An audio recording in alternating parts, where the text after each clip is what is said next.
ರಾಜ್ಯ ಬಿಜೆಪಿಯಲ್ಲಿ ಕಿರೀಟಕ್ಕಾಗಿ ಪೈಪೋಟಿ ಜೋರಾಗ್ತಾ ಇದೆ. ಈ ಸಂದರ್ಭದಲ್ಲಿಯೇ ಬಿಜೆಪಿಯ ರಾಜ್ಯಾಧ್ಯಕ್ಷ ಬಿವೈ ವಿಜಯೇಂದ್ರ ಮಾತನಾಡಿದ್ದಾರೆ. ರಾಜ್ಯ ಬಿಜೆಪಿಯಲ್ಲಿ ರಾಜ್ಯಾಧ್ಯಕ್ಷರ ಆಯ್ಕೆಯ ವಿಚಾರ, ರಾಜ್ಯಾಧ್ಯಕ್ಷನಾಗಿ ನಾನೇ ಮುಂದುವರಿಯುವ ವಿಶ್ವಾಸವಿದೆ ಅನ್ನುವಂತಹ ಮಾತನಾಡಿದ್ದಾರೆ. ಮೈಸೂರಿನಲ್ಲಿ ಬಿಜೆಪಿಯ ರಾಜ್ಯಾಧ್ಯಕ್ಷ ಬಿವೈ ವಿಜಯೇಂದ್ರ ಕೊಟ್ಟಂತಹ ಹೇಳಿಕೆ ಇದು. ನನ್ನ ಹೋರಾಟದ ಬಗ್ಗೆ ವರಿಷ್ಠರಿಗೆ ಅರ್ಥಾತ್ ಹೈಕಮಾಂಡ್ಗೆ ತೃಪ್ತಿ ಇದೆ. ಅಂತಿಮವಾಗಿ ನಮ್ಮ ಹೈಕಮಾಂಡ್ ಏನು ತೀರ್ಮಾನವನ್ನು ಕೈಗೊಳ್ಳುತ್ತೆ ಅನ್ನೋದನ್ನು ಕಾದು ನೋಡಬೇಕಿದೆ ಅಂಥೇಳಿ ಮೈಸೂರಿನಲ್ಲಿ ಬಿಜೆಪಿಯ ರಾಜ್ಯಾಧ್ಯಕ್ಷ ಬಿವೈ ವಿಜಯೇಂದ್ರ ರಾಜ್ಯಾಧ್ಯಕ್ಷರಾಗಿ ಮುಂದುವರಿಯುವ ಭರವಸೆಯ ಮಾತುಗಳನ್ನಾಡಿದ್ದಾರೆ.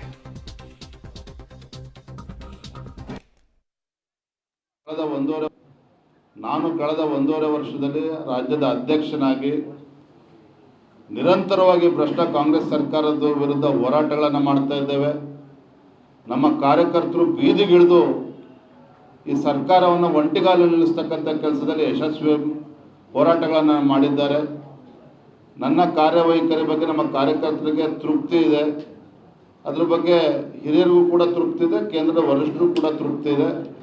ಹಾಗಾಗಿ ನಾನು ಕೂಡ ವಿಶ್ವಾಸದಲ್ಲಿದ್ದೇನೆ. ಅಂತಿಮವಾಗಿ ವರಿಷ್ಠರು ತೀರ್ಮಾನ ಮಾಡ್ತಾರೆ. ಸಂಪೂರ್ಣವಾದಂಥ ವಿಶ್ವಾಸ ನನಗಿದೆ. ಅಂತಿಮವಾಗಿ ನಮ್ಮ ರಾಷ್ಟ್ರೀಯ ನಾಯಕರು ಏನು ತೀರ್ಮಾನ ಮಾಡ್ತಾರೆ ಅದಕ್ಕೆ ನಾವು ಬದ್ಧರಾಗಿರ್ತೇವೆ. ನಾನು ಕಳೆದ ಒಂದೂವರೆ ವರ್ಷದಲ್ಲಿ ರಾಜ್ಯದ ಅಧ್ಯಕ್ಷನಾಗಿ ನಿರಂತರವಾಗಿ ಭ್ರಷ್ಟ ಕಾಂಗ್ರೆಸ್ ಸರ್ಕಾರದ ವಿರುದ್ಧ ಹೋರಾಟಗಳನ್ನು ಮಾಡ್ತಾ ಇದ್ದೇವೆ. ನಮ್ಮ ಕಾರ್ಯಕರ್ತರು ಬೀದಿಗಿಳಿದು ಈ ಸರ್ಕಾರವನ್ನು ಒಂಟಿಗಾಲಲ್ಲಿ ನಿಲ್ಲಿಸ್ತಕ್ಕಂಥ ಕೆಲಸದಲ್ಲಿ ಯಶಸ್ವಿ ಹೋರಾಟಗಳನ್ನು